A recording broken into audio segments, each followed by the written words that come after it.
did you leave me? This darkness, it's spreading.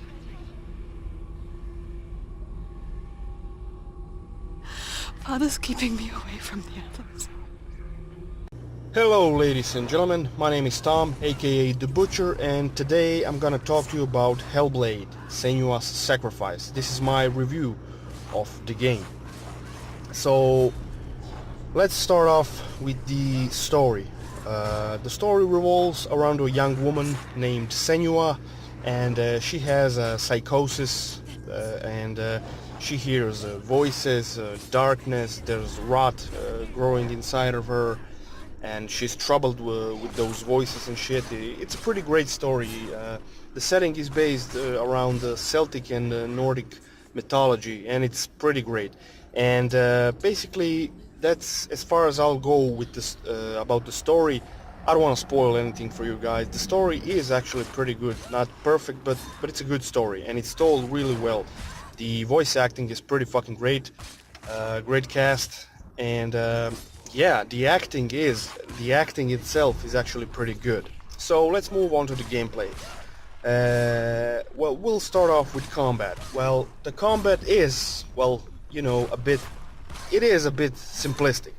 Basically, you block with your, you have one button for block, you have one button for heavy attack, one for fast attack, and you can counter attacks with block, and one button for evade.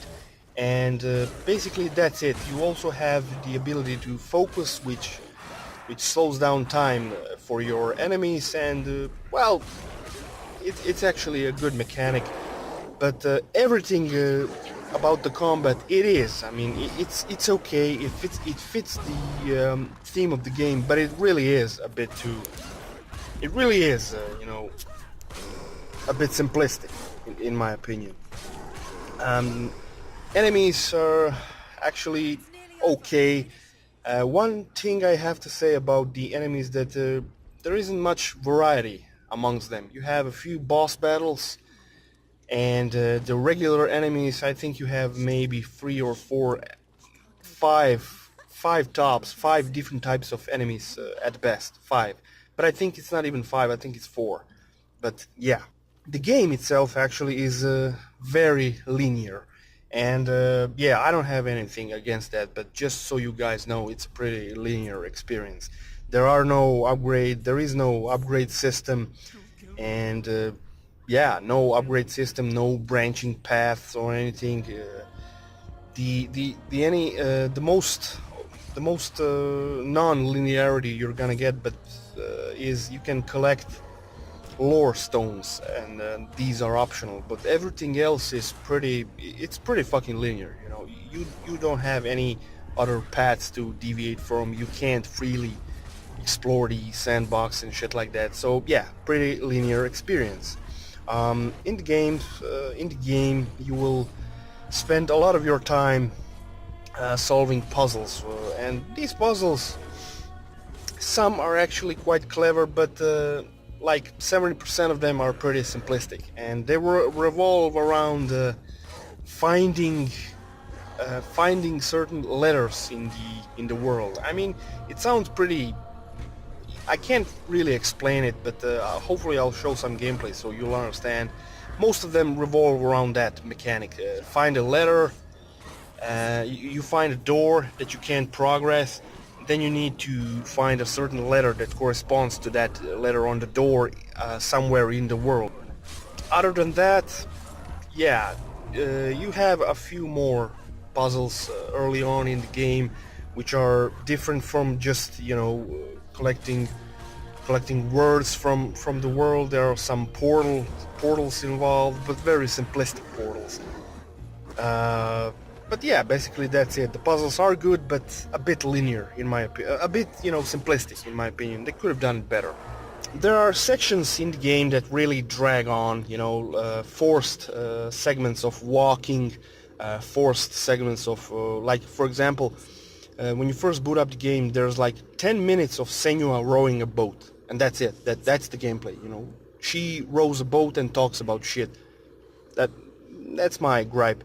And there are quite a few sections like that in the game where you're forced to walk. You can't run, you can only walk, and you have to listen to a lot of crap, basically. And yeah, that's a bit minus for me. Let's talk about the length of the game. I finished the game in around 9.5 hours, but the average length of the game is around 8 to 10 hours. So yeah, and it's actually quite an easy platinum to get. I got 91% in my trophies. The only one I missed, the only trophy I'm lacking to get a platinum trophy is I had to collect all the lore stones. I think I missed 2 of them, so yeah. But actually you can get platinum on your first playthrough. Every trophy except that lore stone trophy is story related, and it's basically unmissable. So all you have to do is beat the fucking game and you'll and that's it. The game has binaural audio, and the audio design is pretty fucking great, man. The voices, Senua hears so many voices in her head, you know, and the audio is really mixed, so you get that feeling that like you're going insane. But don't play the game on your speaker system, please. Just don't. Play the game on your headphones. Definitely play on your headphones, trust me. Let's talk about the graphics. The Hellblade Senua'S Sacrifice uses the Unreal 4 engine, and I have to say this is one of the most beautiful games I've ever fucking seen. I wish more developers would start using Unreal Engine 4 on the current gen console systems. It looks just fucking amazing. The textures are pretty sharp and they look fucking great.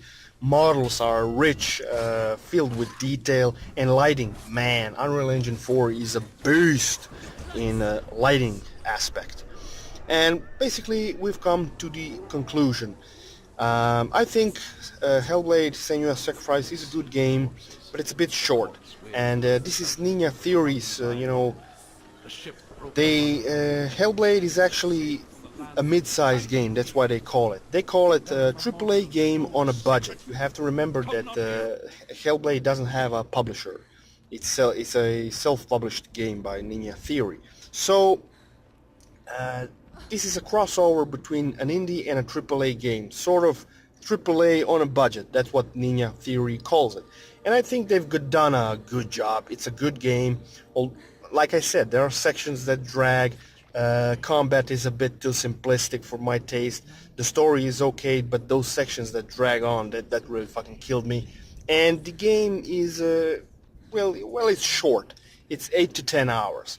And, but that's fine, because Hellblade is actually not $60, it's $30. It's a half-priced game, and that's fucking great. This is AAA on a budget.